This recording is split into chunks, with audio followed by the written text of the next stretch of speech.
For real, because I learned that my knees went ways that they weren't supposed to. So. Well, yeah. So, Ken, tell us, because a lot of people aren't going to know you. I mean, people in the Denver community, I think, obviously, but you know, if you're in Australia or France or any place else, how did you come to the gods to begin with? I've been doing this for almost 30 years now. Okay. You guys, and you're 31, so you started really early. Yeah. Back in the early 80s, there was, this is going to sound really odd, there was a TV show put out by the British called Robin of Sherwood. Oh, yeah. Oh, I think I have it all on tape. I've got it all on DVD. Where you have it on DVD? Mm-hmm. Oh, we have to talk. Yeah. And the storyline is that Robin is chosen to be the son of Herne, right. Herne the Hunter. Hunter. And I'm watching this because at the time they were showing it on Showtime. Yeah. And so it was commercial free. They were doing a different show every week. We do have to talk. Mine have all those commercials. Oh yeah. And so there and I'm watching. First of all, I'm watching this being with the stag's head. And the red stag antlers and the green robes and. Coming to Robin and giving him information, and realizing and knowing that it's this man, this priest, who is pulling this entity. You know, when he's got the headdress on, he's Herne. When he doesn't have the headdress on, he's this other guy. Right. And watching all of these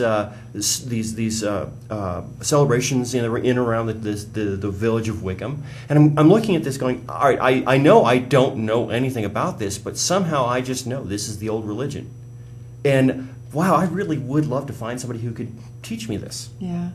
Well, a couple of years later, I found someone who could teach me this, and so that's really how I came. In fact, when I started the first two books my first teacher gave me were Buckland's Big Blue and Starhawk's Spiral Dance. Sure. And after I read those, the next thing I found was the Farrar's Which is God and Which is Goddess. Yeah. First thing I had to do was look up, is Herne a real god, or is it just something? Wow, he's there! Yeah. Herne just grabbed hold of me and just pulled me. Oh, absolutely. Yeah. Should we check you for little antlers? I've been told I have them. Oh, okay. On full moon. Quite a lot actually. Yeah, people tell me I have them all the time, and so Herne grabbed a hold of me from I was a teenager. I mean, just out of high school at this time. Grabbed a hold of me and shook me and said, "You will listen," and I did, and Found my path. Found religion. Yes, absolutely. Because before that, I had been very agnostic. Okay. I had spent a lot of time. I was my father is Catholic. My mother was Methodist. I was raised Methodist. Okay. Because my father was upset with the Catholic Church. So I was raised Methodist, and only for the first 10 years or so. After that, really no church or anything like that. So I spent a lot of time thinking about right from wrong. Why is it that the church says this is wrong when I'm looking at it going, I don't see a problem with it? A perfect example that I had was, well, why is it wrong for a couple who are in love with each other to live together before they get married? Because back in those days that was just a no-no. And so a lot of this came to me as, okay, I'm making up my own rules here because I don't agree with what society says. And so I came up with my own kind of ethical ideas as far as what was right, what was wrong. And when this came along and they're showing all of this wonderful cultural they had things like Morris dancers in this and all sorts of the traditional cultures of England especially. And I started to learn about the craft and started to learn what it was about. When I first read the Wiccan Rede, Anna Harm None, Do What Thou Wilt, I immediately resonated with that, and my thought was, this is exactly what I've been thinking. I just couldn't have ever put it so eloquently. So yeah, absolutely. I've been along this path for a very long time. I just didn't know what to call it until I was an adult. All right. We have another question in the chat room. How has Egyptian magical practices changed from dynasties? Because you had just said that, we mentioned that a couple of gods got usurped. I mean, you can see Isis eventually with Hathor's and Hathor taking over Bat, which was also a cow goddess.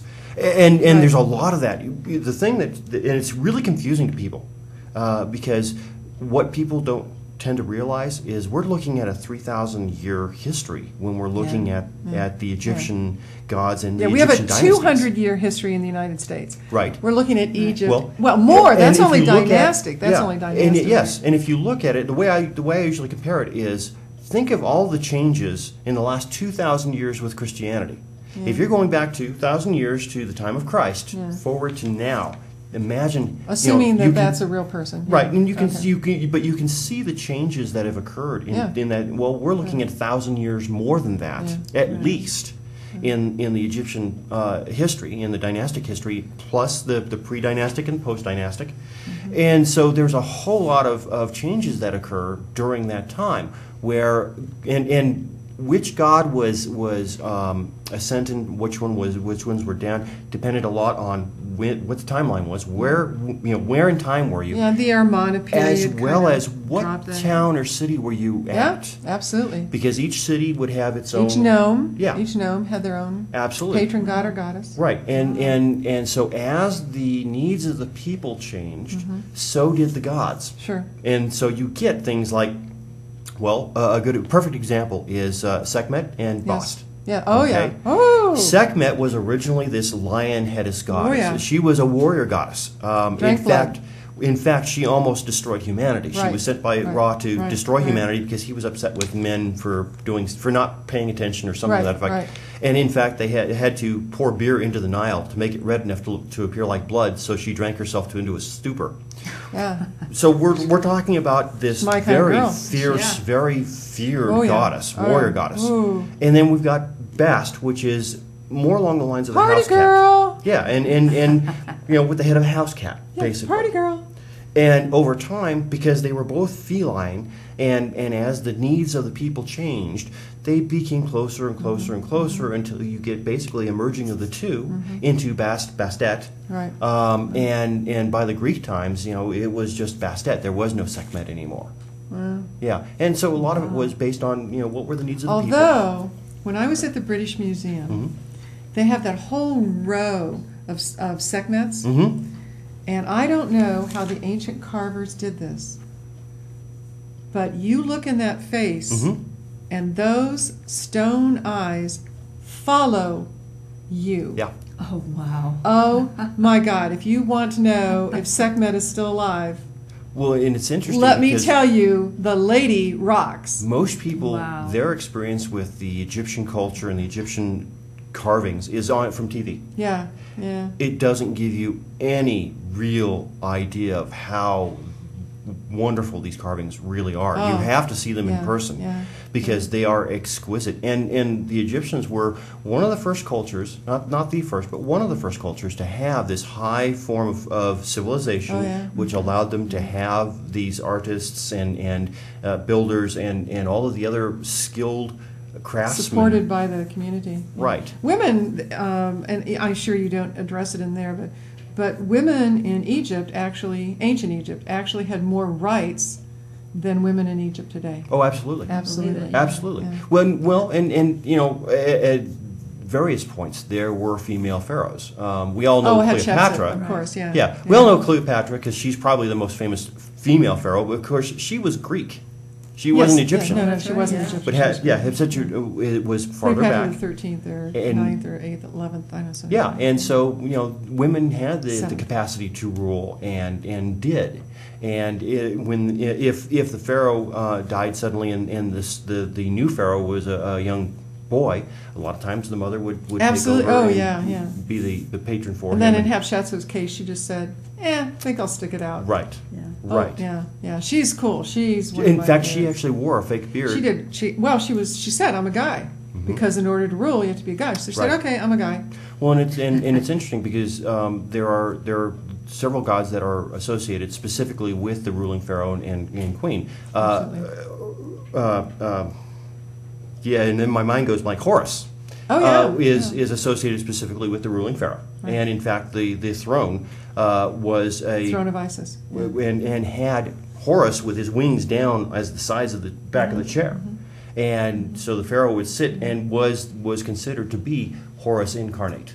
What I think is really, since we're talking about specific gods and goddesses, like the cult of Isis spread all the way to England. Right. And that was through the Greeks and then later the Romans. And the Romans. And they just, they found temples of Isis in Britain. Yes. And so that, her worship was certainly, I think, one of the earliest indication of the spread of a religion outside of its geographical boundaries. Well, and actually the Egyptians did the same thing. And I'm trying to think of a specific example. I think Bot might be one of them, where as they conquered or had interaction with other, they brought their gods. Yeah, absolutely. They found something within these other cultures' gods that they liked, and brought it back to Egypt with them. Yeah. And so that whole